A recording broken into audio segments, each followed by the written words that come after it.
नमस्कार मित्रों, मैं विकास शाक्य एक बार फिर से आप सबका स्वागत करता हूं अपने चैनल पर। और आइए आज हम डिस्कस करते हैं बृहदारण्यक उपनिषद के अगले भाग को। अब इसमें जितनी भी चीजें अभी तक हम डिस्कस कर चुके हैं, आगे की चीजें उतनी मेटाफरिक नहीं है। आज के वीडियो में खास करके इतनी मेटाफरिक नहीं है। जो कुछ भी हमारे सामने आता जाएगा, जैसा भी यहाँ पर लिखा हुआ है, उसका क्या मेटाफरिक मीनिंग है, क्या कहा जा रहा है, आप उस भाषा को देखेंगे और कितनी सुंदर भाषा में, कितनी अलंकारिक भाषा में हमारे साहित्य को लिखा गया है, आप उसे समझेंगे। तो आइए देखते हैं क्या कुछ है आगे। यह जगत उस समय यानी उत्पत्ति से पूर्व प्रकट नहीं था। बहुत सिंपल सी चीज है। सृष्टि से पहले कुछ भी नहीं था, यानी सिर्फ और सिर्फ एक गॉड पार्टिकल था। इसकी बात हो रही है। उस समय उत्पत्ति से पूर्व यह प्रकट नहीं था। प्रकट यानी जो कुछ भी आज हम देख पा रहे हैं उसको कहते हैं प्रकट। ग्रह देख पा रहे हैं, नक्षत्र देख पा रहे हैं, आप मुझे देख पा रहे हैं, जीव जंतुओं पेड़ पौधों को देख पा रहे हैं। यह इस तरह से प्रकट नहीं था। लेकिन यह जगत फिर भी था। लेकिन किस रूप में था? प्रकट रूप में नहीं था। वो बीज रूप में था। जैसे जमीन में आप बीज बो दें, तो वो बीज जमीन के भीतर है। अभी जो पेड़ है, उस बीज से जो बन करके सामने आएगा, अभी वो प्रकट नहीं है। तो यही बात कही जा रही है कि ये सिर्फ और सिर्फ बीज के रूप में था। ये आज जिस रूप में हमारे सामने है, उस रूप में प्रकट नहीं था। वह अनेकों नाम रूप के योग से प्रकट हुआ। बाद में प्रकट हुआ। कैसे प्रकट हुआ? इसके लिए हमारे चैनल पर, हमारा एक चैनल और है विश्वगुरु के नाम से, वहां पर भी हमने एक प्लेलिस्ट वहां पर हमारी है, जिसका नाम है द होली साइंस, जो कि श्री युक्तेश्वर गिरी जी द्वारा लिखी गई है। तो उसको हमने वहां पर डिस्कस किया है अपने उस चैनल पर। तो किस तरीके से ये प्रकट हुआ, किस तरीके से वाइब्रेशन हुआ, और उस वाइब्रेशन से सबसे पहले कौन सा शब्द, कौन सी वेव उत्पन्न हुई, जो कि एक शब्द जिसको कि ओम कहते हैं, जिसको कि उसने प्रकट किया। और उसके बाद वो किस तरीके से, जब वो प्रकाश के वेव के रूप में कन्वर्ट हो गई, तो प्रकाश के वेव के रूप में कन्वर्ट होने के बाद प्रकाश जो है वो केवल वेव के फॉर्म में नहीं चलता, वो कणों के फॉर्म में यानी पार्टिकल्स के फॉर्म में भी चलता है। तो उसके बाद वो कणों के रूप में, किस तरीके से असंख्य कणों के रूप में ये सृष्टि उत्पन्न हुई, और उन असंख्य कणों का जो संघनित रूप है, वो किस प्रकार से अलग अलग ग्रहों के रूप में, अलग अलग नक्षत्रों के रूप में, हमारे रूप में, आपके रूप में किस तरह से प्रकट हुआ, ये सारी बातें वहां पर बताई गई हैं। कुल मिलाकर के ये जो पूरी की पूरी सृष्टि है, ये असंख्य कणों की समष्टि है। Infinite number of particles are there, और वो पार्टिकल्स किसके हैं? प्रकाश के पार्टिकल्स हैं, जिनको चित्त कहा जाता है। उन्हीं से ये सब बना है। यही यहाँ पे बताया गया है। लेकिन यहाँ पर सिर्फ ये लिखा है कि वह अनेकों नाम रूप के योग से प्रकट हुआ। ठीक है। अतः इस समय भी वह अव्याकृत वस्तु इस नाम और इस रूप वाली है, इस तरह व्यक्त होती है। तो यहाँ पे ये कहा जा रहा है कि इस समय भी वह अव्याकृत वास्तु इस नाम और इस रूप वाली है, यानी कि हम उसको एक नाम और रूप देते हैं कि ये सृष्टि ऐसी है, ऐसा रूप है इसका। ठीक है। इसमें असंख्य तारे हैं, तारामंडल है, चमकीले ग्रह हैं, इस तरीके से हम बातें करते हैं ना, तो इस समय भी यह इस नाम और इस रूप वाली है, इस तरीके से इसको व्यक्त किया जाता है। यानी यहाँ पर मुख्य चीज जो बताई जा रही है वो है नाम और रूप। यानी ईश्वर जो है वो किसी न किसी नाम से और किसी न किसी रूप में प्रकट है। ठीक है। तो जो कुछ भी हमारे सामने प्रकट है वो ईश्वर ही है। ये पूरी सृष्टि अपने आप में ईश्वर है। कुछ नाम और कुछ रूप। नाम, कुछ नाम नहीं, नाम और रूप, यही दो उसके प्रकटीकरण के माध्यम है। नाम से और रूप से, इन्हीं दो चीजों से वो प्रकट होता है। कोई ना कोई नाम दोगे आप किसी चीज को, तो इस प्रकार वह नाम और रूप से ही व्यक्त होती है। वह यह व्याकर्ता इस शरीर में नखाग्र पर्यंत प्रवेश किए हुए हैं। यानी हमारे पूरे शरीर में कोई भी अंग और कोई भी हिस्सा ऐसा नहीं है जिसमें कि वह परमात्मा नहीं है, वह सृष्टि नहीं है। ठीक है। यहाँ पर ऊपर जो बात बताई गई है, जगत, यह जगत जहां पर ना हो, जगत क्या है? परमात्मा का शक्ति स्वरूप है। तो ये शक्ति स्वरूप, ये जो शक्ति है जिससे ये पूरी की पूरी सृष्टि प्रकट है, वह इस पूरे शरीर में नखाग्र यानी नखों के, हमारा जो नाखून होता है ना, उसके अगले हिस्से तक प्रवेश किए हुए है। यह जगत हमारे नखाग्र पर्यंत प्रवेश किए हुए है। यानी जिन कणों से ये बना हुआ है, वही कण हमारे शरीर के हर भाग में व्याप्त हैं। ये जो जगत है जिससे प्रकट हुआ है, वो ईश्वर की शक्ति है। ठीक है। ईश्वर और उसकी शक्ति जब वो एक साथ रहते हैं तो प्रकट नहीं होते, उसी को अद्वैत कहते हैं। लेकिन जब वो प्रकट हो जाते हैं तो वो द्वैत हो जाता है, दो रूपों में हो जाता है।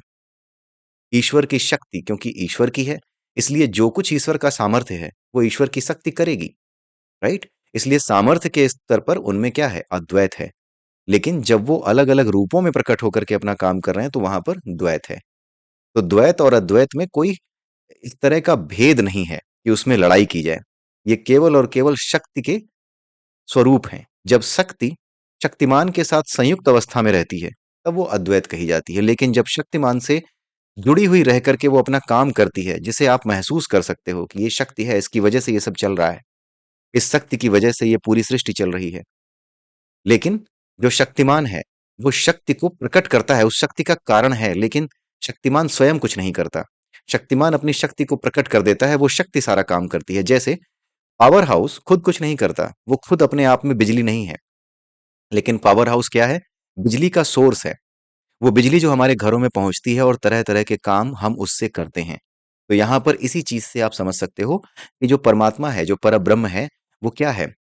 वो अद्वैत रूप में शक्ति को अपने पास रखता है। जैसे पावर हाउस जब तक उसमें बिजली पैदा नहीं हो रही है, तब तक वहां पे जितना भी सामान रखा हुआ है बिजली पैदा करने में जो उपयुक्त होगा, वो सब का सब वहां पे उपस्थित है। तक एक अदृश्य रूप में वहां पर बिजली भी उपस्थित है, जो अभी बनेगी।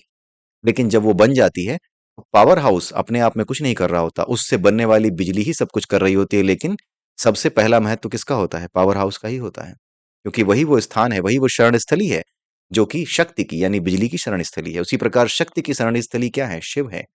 इसलिए जब शिव और शक्ति दोनों संयुक्त रूप से रहते हैं, जब वो किसी रूप में प्रकट नहीं होते, जब शक्ति किसी रूप में प्रकट नहीं है, केवल शक्तिमान के पास उसकी एक क्वालिटी बन करके बैठी हुई है, उसके पास ही है, शक्तिमान के पास ही है, तब तक क्या है? तब तक कुछ भी नहीं है हमारे सामने प्रकट। जो कुछ भी अप्रकट है, वही शिव का वास्तविक रूप है। लेकिन जब वो शक्ति के रूप में प्रकट होता है, तो वो द्वैत कहा जाता है। किसी प्रकार का भेद इसमें नहीं है, केवल और केवल ये समझने की बात है। ठीक है? विज्ञान भैरव तंत्र अगर आप पढ़ेंगे तो वहां पर भी इस चीज को कि किस प्रकार से शक्ति और शक्तिमान एक दूसरे से जुड़े हुए भी हैं और एक दूसरे से अलग रह करके भी शक्ति जो है काम करती है, शक्तिमान से अलग रहने रह करके भी काम करती है, लेकिन उससे हमेशा सदैव जुड़ी रहती है। वो जो शक्तिमान है वो उसका आश्रयदाता है। ठीक है? तो ये चीज़ यहाँ पे बताई गई है। तो यहाँ पे ये बताया गया है कि नखाग्र पर्यंत यानी नखों के अगले हिस्से तक वो जगत, जिससे ये जगत बना है, वो नखों के यानी नाखून के अगले हिस्से तक प्रवेश किए हुए है, हर जगह वही व्याप्त है। जिस प्रकार की जो छुरा होता है, वो छुरे के घर में छिपा रहता है। छुरे का घर समझ रहे होंगे आप, जिसमें छुरा रखा जाता है या फिर आप तलवार जैसे म्यान में रखी जाती है, वैसे समझ लीजिए। अथवा विश्व का भरण करने वाला अग्नि, यहाँ पर बहुत अच्छी लाइन लिखी है, अथवा विश्व का भरण करने वाला अग्नि अग्नि के आश्रय लकड़ी इत्यादि में गुप्त रहता है। ये बड़ी अच्छी बात लिखी है, मेटाफरिक वे में कितनी अच्छी बात कही है। विश्व का भरण करने वाला अग्नि, अग्नि विश्व का भरण क्यों करती है? क्योंकि अग्नि ही तो सूर्य में है। उस सूर्य की अग्नि से ही तो इस पृथ्वी पे जो कुछ उसकी विकिरण आ रही है, जो अग्नि आ रही है सूर्य की, वही तो इस पूरी सृष्टि को चलाती है। अगर सूर्य ना हो तो क्या हम रहेंगे जीवित? नहीं रहेंगे। तो यहाँ पर ये बताया जा रहा है कि वो जो अग्नि है, वो अग्नि लकड़ी में भी रहती है। तभी तो लकड़ी जलती है। जिस चीज में अग्नि नहीं होगी, उसको कैसे जला लोगे? जिस चीज में अग्नि होगी उसे ही जला सकते हो। तो लकड़ी में अग्नि छुपी रहती है। अग्नि का आश्रय क्या है? लकड़ी है। ठीक है? तो अग्नि के आश्रय लकड़ी इत्यादि में गुप्त रहता है। अग्नि जो है वो अग्नि के आश्रय लकड़ी इत्यादि में गुप्त रहता है। उसी तरह यह सर्वांतरात्मा इसमें प्रविष्ट हुआ, परंतु उसे लोग देख नहीं सकते।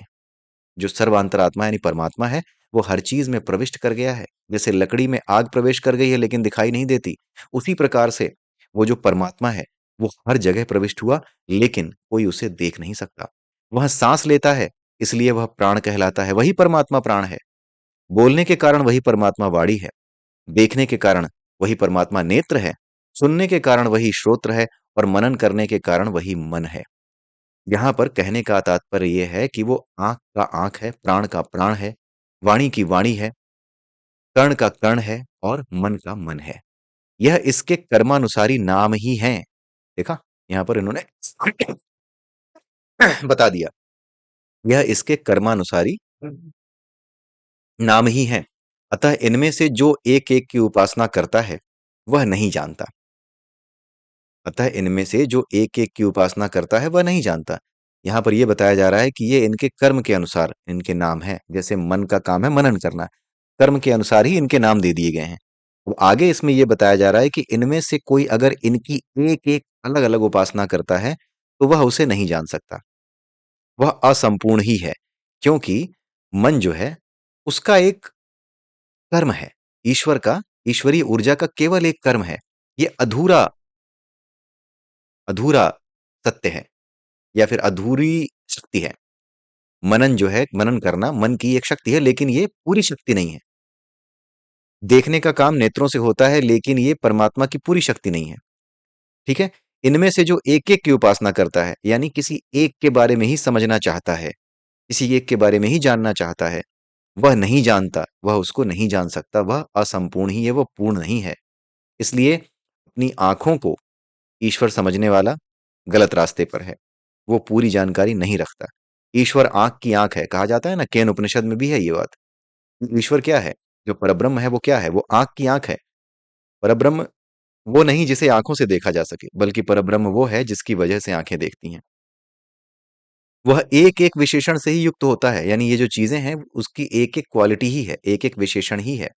अतः आत्मा है, ऐसा जानकर उसकी उपासना करनी चाहिए। अगर ये एक-एक अलग-अलग देखा जाए तो ये पूर्ण नहीं है। पूर्ण कौन होगा? जिससे ये चीज़ें बनी हैं। तो पूर्ण कौन हुआ? वो जिससे ये चीज़ें बनी हैं, अर्थात आत्मा। आत्मा क्या है? वही वो ऊर्जा है, परमात्मा को ही आत्मा कहते हैं। परमात्मा का जो एक अंश है, वही आत्मा है। ठीक है? परमात्मा किस रूप में व्याप्त है? आकाश के रूप में व्याप्त है। उसी आकाश का एक छोटा-सा टुकड़ा जब काल के तारों पर गति करता है, तो उसे क्या कहा जाता है?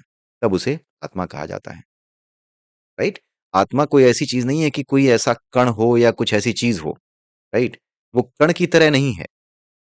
राइट? उसका आभास बहुत ही छोटे रूप में अगर आप देखना चाहें तो श्वेताश्वर उपनिषद में इस बात को बताया गया है कि वह बाल का जो अगला हिस्सा है ना, उसके भी 10,000वें भाग के बराबर सूक्ष्म जो हिस्सा हो सकता है, जिसको किसी चीज़ से नहीं देखा जा सकता, नहीं नापा जा सकता, उसके आयाम के उसके क्या कह सकते हो, पैमाने के बराबर, उसकी नाप के बराबर आत्मा का परिमाप है। ऐसा श्वेताश्वर उपनिषद में बताया गया है।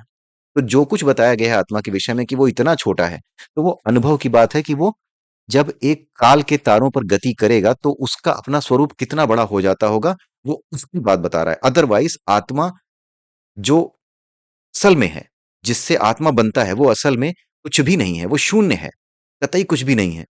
उसका शेप साइज़ सोजो छोड़ो, वो कुछ भी नहीं है, वो शून्य है, बिल्कुल ही शून्य है। ठीक है?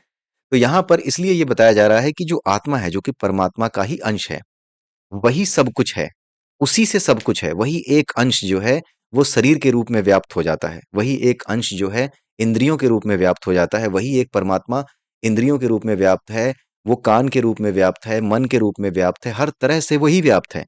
इसलिए जिससे सब कुछ व्याप्त है, उसको जानना आवश्यक है। इसलिए आँख, कान इनके ज़रिए, प्राण के ज़रिए, आँख के ज़रिए, कान के ज़रिए उसे जाना नहीं जा सकता। उसे जानने के लिए आत्मा है, ऐसा जानकर आत्मा की ही उपासना करनी चाहिए क्योंकि इस आत्मा में ही वह सब एक हो जाते हैं। ठीक है? यह जो आत्मा है वही इस सब का प्राप्त करने योग्य है। यह जो आत्मा है वही इस सब का प्राप्त करने योग्य है क्योंकि यह आत्मा है, इस आत्मा के स्वरूप को जान लेने पर इस समस्त जगत को जाना हुआ जाना जा सकता है। राइट? क्योंकि जब आप आत्मा को जान जाते हैं कि हाँ, यह आत्मा है, राइट? इसी से सब कुछ प्रकट है, तो फिर जो कुछ इससे प्रकट है उसका महत्व समाप्त हो जाता है ना? अगर आप ये जानना चाहें कि अगर कोई व्यक्ति ऐसा हो जो ये जाने कि यार आम के पेड़ में आम आ कहाँ से जाते हैं? और वो ये सोचे कि यार आम के पेड़ में आम आने के लिए कुछ और व्यवस्था करनी पड़ती होगी। आम के पेड़ में पत्ते आने के लिए कुछ और व्यवस्था करनी पड़ती होगी। अगर वो ऐसा सोचे तो कभी वो आम को सही से समझ पाएगा? नहीं समझ पाएगा। वो तब समझ पाएगा जब वो ये जान जाए कि हर एक पौधे का एक बीज होता है। वो बीज अपने आप में सब कुछ रखता है। तो बीज अगर अपने आप में सब कुछ रखता है, तो ये जानने के बाद कि बीज ही सब कुछ है, अर्थात आत्मा ही सब कुछ है, उसके बाद कुछ बाकी बचता है क्या जानने के लिए? नहीं बचता है, क्योंकि वो सब कुछ जान गया। इस आत्मा के स्वरूप को जान लेने पर इस समस्त जगत को जाना जा सकता है। जिस प्रकार पदों, खुर आदि के चिन्हों द्वारा खोए हुए पशु को प्राप्त कर लेते हैं, उसी प्रकार जो ऐसा जानता है, वह इसके द्वारा यश और इष्ट पुरुषों की कीर्ति और स्तुति को प्राप्त करता है। ठीक है? यहाँ पर ये बताया जा रहा है कि जिस प्रकार पदों, खुर आदि के चिन्हों द्वारा अगर मान लीजिए किसी का जानवर खो जाए, तो उसके पैरों के निशान को देख कर के हम उस जानवर का पता लगा देते हैं। उसी प्रकार जो ऐसा जानता है, आत्मा के विषय में जो ऐसा जानता है, वह इसके द्वारा यानी आत्मा के जानने के द्वारा यश और इष्ट पुरुषों की कीर्ति और स्तुति को प्राप्त करता है, यानी लोगों के बीच में सम्मान पाता है। कुल मिला के कहने की बात ये है। ठीक है? अच्छा, अब लोग ये कहते हैं कि आखिर में मोक्ष पाना क्यों है? क्यों जाना है इधर आत्मा की तरफ इन जगहों पे? इन चीज़ों को पढ़ना क्यों, इन चीज़ों को जानना क्यों है, इसे अपने जीवन में उतारना क्यों है, इसका अनुभव हमें करना क्यों है? क्या फ़ायदा है इसको करने का? बढ़िया कमाओ, खाओ, बढ़िया अच्छा घर लो, गाड़ी लो, ठीक है? बढ़िया 2-4 बातें सुनने वाले लोग हों, हमारी बकैती सुनने वाले लोग हों। इससे बढ़िया जीवन में क्या है? 4 लोग सुन कर के वाह-वाह करें। हमारे जैसे 2 लोग हों, वो भी सुन-सुन कर के वाह-वाह करें हमारी। थोड़ी वाह-वाह हो, थोड़ा पैसा आ जाए, बड़ी गाड़ी खड़ी हो जाए घर के बाहर, इससे ज़्यादा और क्या चाहिए? है ना? तो इसका उत्तर ये है कि मोक्ष की प्राप्ति करनी नहीं होती। मोक्ष की प्राप्ति आपको नहीं करनी है। बात ये है कि आपकी जो आत्मा है, हमारा जो वास्तविक स्वरूप है ना, उसका स्वभाव ही यही है कि वो मोक्ष की तरफ ही जाती है। वो हमारे जाने बिना मोक्ष की तरफ ही जा रही है। बस उस मोक्ष के तरफ जाने के रास्ते में उसको जो अलग-अलग अनुभव होते हैं, उन अनुभवों की वजह से, क्योंकि उसका वास्तविक स्वरूप क्या है? आनंदमय है और वो उस आनंदमय के सोर्स की तरफ बाय डिफ़ॉल्ट जा रही है। तो जाते समय क्योंकि वो हमेशा से आनंद महसूस करती है, तो जब भी वो जा रही होती है और हम इस संसार में होते हैं, हम दूसरी तरफ होते हैं, जहाँ पे हमें दिखता है कि हमें काम करना पड़ता है, प्रयास करना पड़ता है, नहीं करते प्रयास तो दिक्कत होती है। ये जो दिक्कत होती है, परेशानी होती है ना, यही दुःख का कारण ये दुःख महसूस कराती है, तकलीफ महसूस कराती है। जब ये तकलीफ महसूस कराती है, तो हम क्योंकि आनंद स्वरूप हैं और हम मोक्ष की तरफ ही जा रहे हैं, इसलिए हम परमानेंट सुख खोजने की चाहत में कुछ सुखों की, जो कि छोटे-मोटे सुख हैं, उन सुखों की तरफ भागने लगते हैं। ये मिल जाए तो अच्छा रहे, वो मिल जाए तो अच्छा रहे। एक के बाद दूसरा, दूसरे के बाद तीसरा इस तरफ भागते रहते हैं क्योंकि ये संसार अपने आप में ही अपूर्ण है। यहाँ पे पहले ही समझा दिया गया कि सब कुछ अपूर्ण है, ये असंपूर्ण है। हमें संपूर्ण की तरफ भागना है, आत्मा की तरफ भागना है। तो बाय डिफ़ॉल्ट हमारी जो आत्मा है, वो मोक्ष की तरफ भाग रही है। समस्या ये है कि जब हम इस बात को नहीं समझते, ये मोक्ष की तरफ भाग रही है, मोक्ष भी कोई चीज़ है, हमें आत्मा को जानना है, तब तक हम क्या करते हैं, तब तक हम इसका विरोध कर रहे होते हैं, हम उल्टी दिशा में चल रहे होते हैं, जब तक हम इसको नहीं जानते। जब हम इसको जान जाते हैं, तो आत्मा की यात्रा तो वैसे ही चलेगी, लेकिन वो जा तो अभी भी मोक्ष की तरफ रही है, पहले भी मोक्ष की तरफ जा रही थी, लेकिन अब उसकी यात्रा क्या हो जाएगी? सहज हो जाएगी। इसी वजह से जो व्यक्ति आध्यात्मिक बनता है, कल भी उसके जीवन में समस्याएँ थीं, लेकिन आज भी उसके जीवन में समस्याएँ होने के बावजूद वो क्या है? वो खुश है, वो आनंद में है, राइट? क्योंकि अब उसने अपनी यात्रा को ठीक कर लिया है। उसने अपने मन को, अपनी सभी इंद्रियों को, उन सब को जो कि संसार में उल्टी दिशा में भाग रही थी, अब उनको जिस दिशा में आत्मा भाग रही है, उसी दिशा में भगाना शुरू कर दिया है। आत्मा बाय डिफ़ॉल्ट मोक्ष की तरफ भागती है। ऐसा नहीं है कि मोक्ष कोई पाने वाली चीज़ है जिसकी आप इच्छा करें। इसकी इच्छा करने की ज़रूरत नहीं है, आपकी आत्मा अपने आप मोक्ष की तरफ जा रही है। आपको तो सिर्फ़ और सिर्फ़ ये करना है कि अपने आप को अलाइन कर दें आत्मा के साथ। अब आप सोच के देखिए कि आपका मैनेजर कहीं और जा रहा हो, आप उल्टे जा रहे हो, राइट? तो मैनेजर आपका आपका कहीं प्लान बन चुका है कि हाँ, ये चीज़ होनी है, ये डिलीवरी होनी है और वो जा रहा है उस तरफ, उस डिलीवरी की तरफ और आप उस तरफ नहीं जाना चाहते हैं। आप चाह रहे हैं कि नहीं यार जल्दी निकल जाऊँ आज, जो भी है हो जाए, राइट? तो जब तक आप ये करते रहेंगे तब तक क्या होगा? फ़ोन आता रहेगा, आप छुपते रहेंगे, परेशानी होती रहेगी आपको, आपके दिमाग में डर बना रहेगा कि कहीं फ़ोन ना आ जाए, कहीं मुझसे कुछ ना कह दें। राइट? ये सब होता रहेगा। लेकिन जैसे ही आप अपने कर्तव्यों को समझ करके कि 2 वक़्त की जो रोटी खा रहे हो इसी नौकरी से आ रही है, अपने इस कर्तव्य को समझ करके जब आप उसके साथ अलाइन हो जाते हो काम के साथ, अपने काम के साथ, अपनी कंपनी के, अपने प्रोजेक्ट के ऑब्जेक्टिव के साथ, उसके टारगेट के साथ जब अपने आप को अलाइन कर लेते हो, तो अपने आप आपका जीवन क्या हो जाता है? सुखमय हो जाता है। आप मन से काम करने लगते हो। जिस काम से भाग रहे थे, जब वो काम आप मन से करने लगते हो, आपको उसमें सफलता मिलने लगती है, तो अपने आप आपको एक संतुष्टि मिलती है। आप फिर उस काम को रात के 12-2 बजे तक भी करते हो। जिस काम में आपको संतुष्टि मिलती है, उस काम को करने के लिए आप समय नहीं देखते। लेकिन जिस काम को करने में आप कामचोरी करते हो, जिसमें आपकी संतुष्टि नहीं है, गलती से बनना था कुछ और, बन कुछ और गए हैं, उस केस में ये होता है। ठीक है? आगे इसमें जो 8वाँ श्लोक है, आइए उसको भी देखते हैं।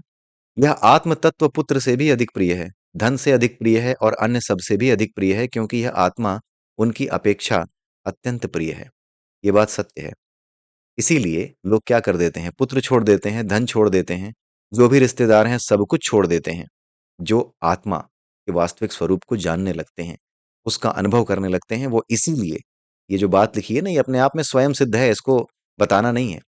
जिसको भी आत्म तत्व के प्रति एक चाह हो जाती है, जो उस आत्म तत्व की तरफ चला जाता है, वो आत्म तत्व फिर उसे पुत्र से भी अधिक प्रिय हो जाता है। गौतम बुद्ध, आत्म तत्व कुछ और नहीं है, बोध है।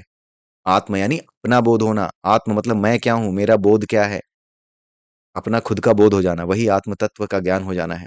ये पुत्र से भी अधिक प्रिय है, इसीलिए उन्होंने अपने पुत्र राहुल को भी छोड़ दिया। धन से अधिक प्रिय है और अन्य सबसे भी अधिक प्रिय है, पत्नी छोड़ दी।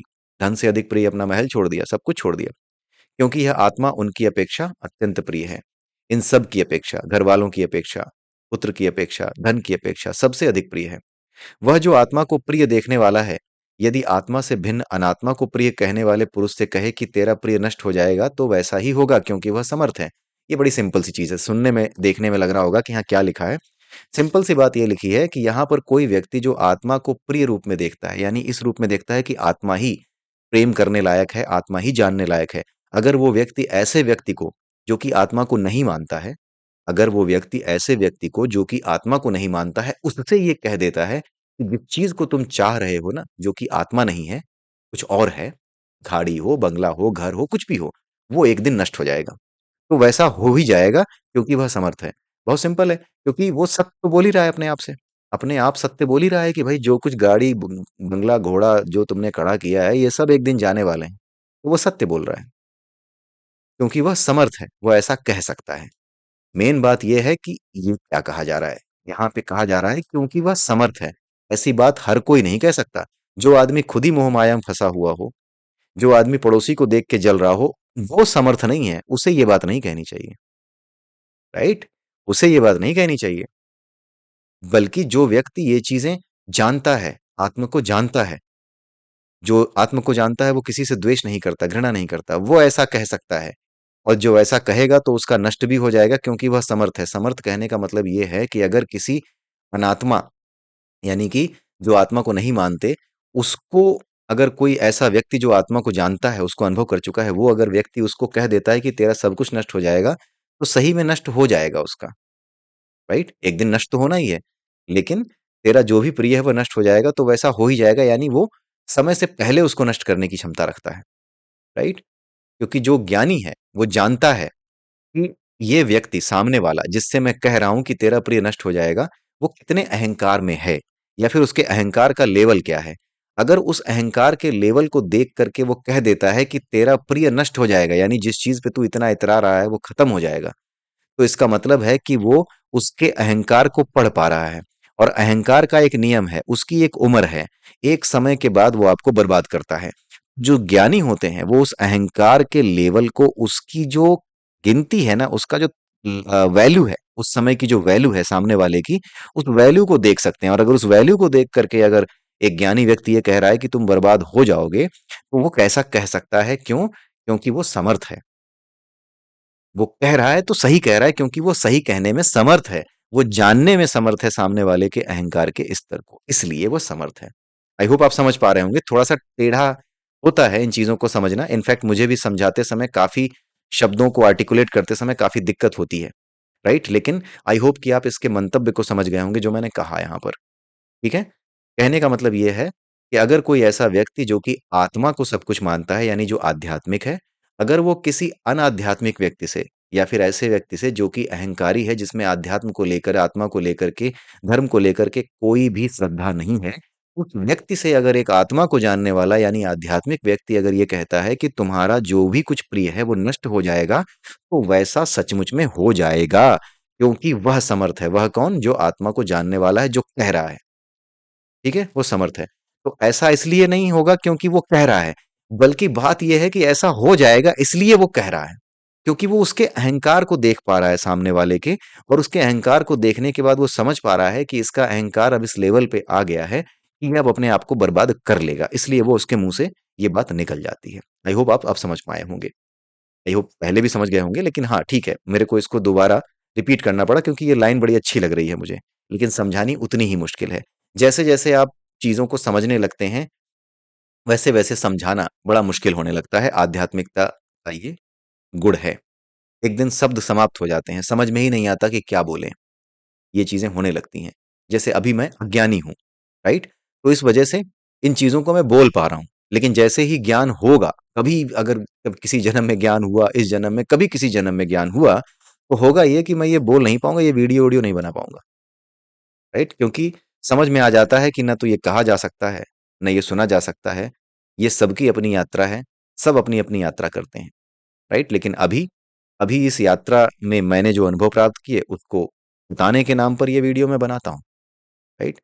लेकिन अल्टीमेटली इसका कोई बहुत बड़ा लाभ नहीं होता, राइट? क्योंकि आपकी जो अगर यात्रा है कि आप मोक्ष की तरफ जा रहे हैं, तो आपकी क्रेविंग ही अपने आप में आपके लिए रास्ता बना देगी एक दिन, राइट? ये जितने भी वीडियोज़ पड़े हुए हैं, जो कुछ भी हम पढ़ रहे हैं, समझ रहे हैं, इन सब चीज़ों का कोई लाभ नहीं है, कोई लाभ नहीं है, मैं बताऊँ आपको, कोई लाभ नहीं है। आप इसे सुन रहे हैं, समझ रहे हैं, मेरे अनुभव का इस्तेमाल एक तरीके से मेरा जो अनुभव है उसको मैं शेयर कर रहा हूँ, तो उसका थोड़ा बहुत फ़ायदा जो कुछ भी आपको मिल रहा है इस यात्रा में आगे बढ़ने में मिल रहा है, नहीं मिल रहा है, जो भी हो रहा है, बस इतना ही उसका महत्व है। इसके अलावा ये आपको कहीं पहुँचा देगा, तो संभव नहीं है, मेरे द्वारा ये नहीं हो सकता। ये समझने के बाद, पढ़ने के बाद ये आपकी यात्रा अभी तक च अभी अभी भी चलती रहेगी, आपकी यात्रा समाप्त नहीं हो जाएगी, इन सारी चीज़ों को देखने और समझने के बाद, ठीक है? अतः आत्मा रूपी प्रिय की ही उपासना करनी चाहिए। जो आत्मा रूपी प्रिय की ही उपासना करता है, उसका प्रिय मरणशील नहीं होता। क्योंकि जो आत्मा को ही अपना प्रिय मान लेता है, रुपए, पैसे, धन-दौलत को अपना प्रिय मानने के बजाय, तो उसका कुछ नष्ट नहीं होता क्योंकि आत्मा मरणशील नहीं होती। आत्मा को अगर आप चाहते हो, उसके बारे में आप जानना चाहते हो, तो फिर ये मरणशील नहीं है। तो आत्मा की तरफ क्यों जाना है, मोक्ष की तरफ क्यों जाना है? जाना नहीं है, इस बात को आप समझ गए होंगे। बाय डिफ़ॉल्ट ही आपकी आत्मा मोक्ष की तरफ जाने के लिए भागती रहती है, निरंतर भागती रहती है। इस समय भी भाग रही है, मेरी भी आत्मा भाग रही है, आपकी भी भाग रही है, सबकी मोक्ष की तरफ ही भाग रही है। दिक्कत इसलिए हो रही है कि वो भाग मोक्ष की तरफ रही है और हम भाग उल्टे रहे हैं। घोड़ा आगे भाग रहा है, हम पीछे भागने की कोशिश कर रहे हैं और घोड़ा खींचे जा रहा है। अभी हम घोड़े को खींचने की कोशिश कर रहे हैं, कभी घोड़ा हमें खींच ले रहा है। इस चक्कर में हमें तकलीफ हो रही है। जब हम अपने आप को अलाइन कर देंगे कि हाँ, भागना उधर ही है जिधर आत्मा भाग रही है यानी मोक्ष की तरफ, अपनी सभी इंद्रियों को मोक्ष की दिशा में लगा देंगे, आत्मा की दिशा में लगा देंगे, तो अपने आप शांति हो जाएगी। ये सारा संघर्ष ही समाप्त हो जाएगा, राइट? तो ये चीज़ है। उन जिज्ञासु ब्राह्मणों ने यह कहा कि ब्रह्म विद्या के द्वारा जो मनुष्य यह मानते हैं कि हम ब्रह्म विद्या से सर्व हो जाएंगे, तो वह क्या था जो उस ब्रह्म ने क्या जाना जिससे वह सर्व हो गया? ये क्वेश्चन है। अब इसका आंसर अगले वीडियो में हम देखेंगे। यहाँ पर ये क्वेश्चन है, इसको समझने का प्रयास करेंगे अगले वीडियो में। ये क्या क्वेश्चन है और अगले वीडियो में हम ये जानने की कोशिश करेंगे कि इसका क्या उत्तर है। ठीक है? तो इसी के साथ ये वीडियो मैं यहीं समाप्त करता हूँ। अगले वीडियो में फिर मिलेंगे। तब तक के लिए जय श्री राम, जय श्री कृष्णा, जय श्री राधे, ओम नमः शिवाय।